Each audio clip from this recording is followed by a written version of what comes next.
Welcome. Attention, please. Welcome aboard. Welcome to the No Comfort Zone podcast. It's time to get out of your comfort zone and live on purpose. Broadcasting to the world from Rockford, Illinois. This is your wake-up call. Warning. You are the solutions to all your problems.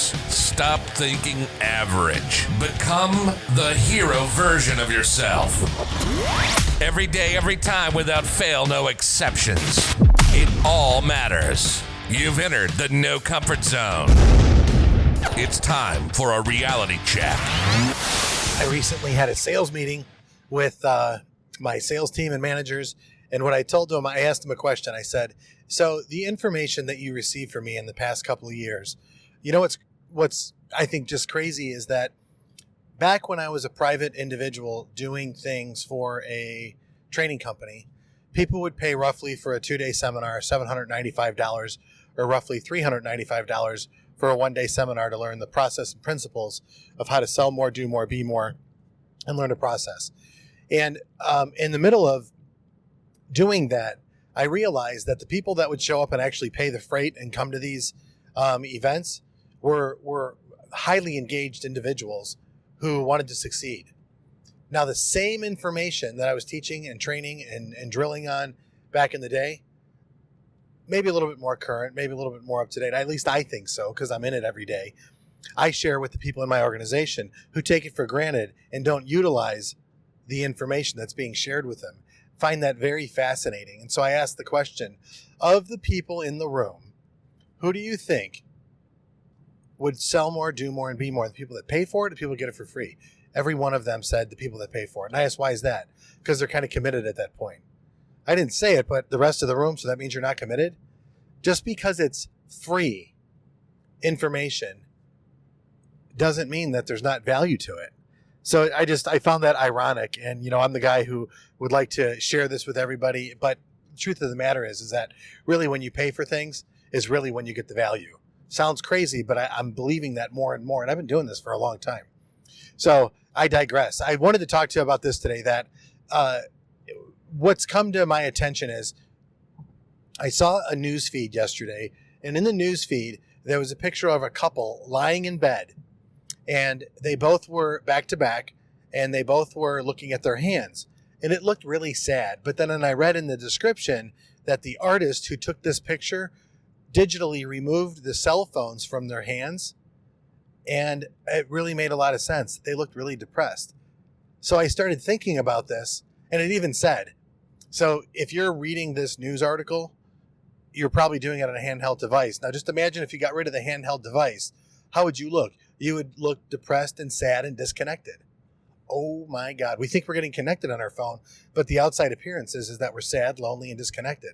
And I think the article meant something about loneliness and getting further and further away from each other.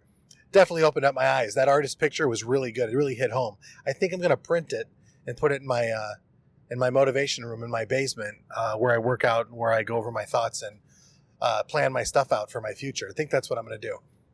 But I got a question for you. I want you to do a challenge for me today. So what I want you to do is I want you to carve some time out of your day. And as a listener of this podcast, hopefully you're starting to understand my intention for you is to grow into the person or into the life that you really believe you should have and that you could have. So what I want you to do is I want you to visualize. I want you to walk through a process of going through your day. If it was your dream day, what would the ideal day be like? How would you feel? How would it start? I went through one of mine a long time ago. I actually sat in a chair, and for about 20 minutes, I just thought about what would my perfect day be? My perfect day would be I would get up at about 5 a.m. After 5 a.m., I would go do my exercising. I would listen to my things that inspire and motivate me. After that, I would have my little breakfast with my wife when she was up. This is my alone time, by the way. That was my dream day. But then I would catch up with her later in the morning. We would have breakfast together. Then I would go through checking my emails, checking my different accounts, responding back to people that have inquired on things. And what I would do at that point then is I would continue to write my book.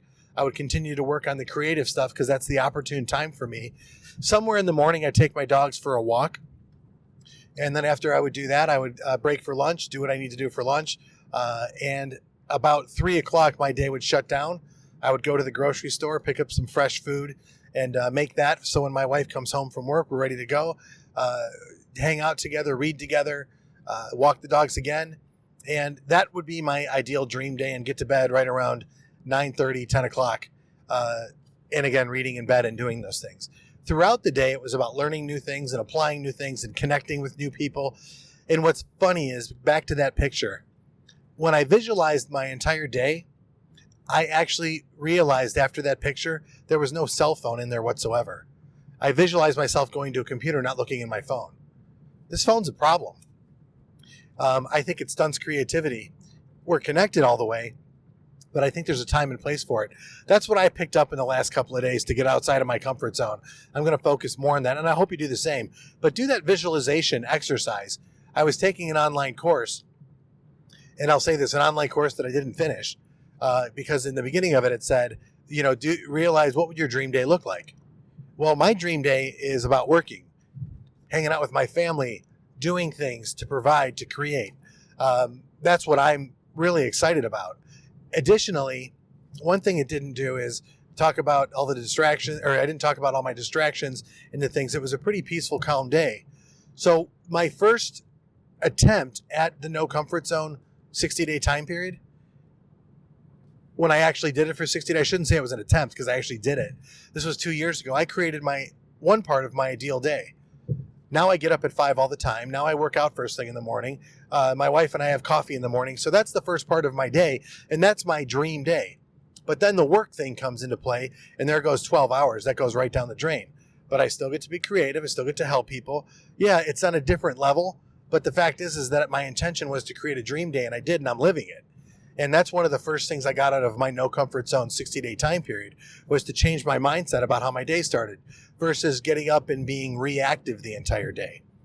So because of that picture that I mentioned earlier of the people sitting in bed staring at their phone, just imagine a bunch of kids sitting at either a bus stop or an Uber stop or in a park, and everyone's on their phone. Just remove the phones, and how does that scene look? It's kind of depressing. And it's kind of like where everyone's going, where everyone's distracted. And I want to change that. I personally want to change that in my environment. And I would like you to do the same, because I believe this. I believe that when you start to get in touch and you become aware of where you're currently at, and you look at your surroundings and your head's up and you're looking around and you have control. What I mean by control is, when you're exercising and you drop your head down a little bit to get rid of the fatigue, you're kind of losing control. Keep your head up and keep moving. It's kind of the same thing in life. When you get hit with a few challenges, you got to keep your head up. You got to keep moving forward. You got to keep taking a step in the right direction. And when you fall down, you have to get up. You don't just lay there. It's the same thing. I believe that. So I hope this podcast finds you really well. And in closing, if you got some goals that you want to crush and you want to go after and you need a plan, how do I do this and how do I do that? Go to the No Comfort Zone. Download the free blueprint. Get a copy of the blueprint. Have it in front of you. Just by looking at the words that are on that sheet of paper and the process, it'll start to get your mind connected on what you need to do and where you need to go in order to achieve those goals. And remember, one step forward every day goes a long way when you do it every day. Just remember that. So I hope you go download the blueprint. I hope you start going after your goals and crushing it. Whatever your goals are, whatever you want to do, remember, the solution is you. The blueprint's there to help. The NoComfortZone.com is where you get it. And then we'll stay connected via email, and we'll go from there. Hope you have a fantastic day, and hope you live on purpose. Say goodbye. Want more of the No Comfort Zone? You can follow Dan on Instagram and Twitter at NoComfortZone1. Bye. Or on the web at thenocomfortzone.com. Bye-bye. Bye-bye. Thanks for listening to the No Comfort Zone podcast. Bye-bye. Bye-bye.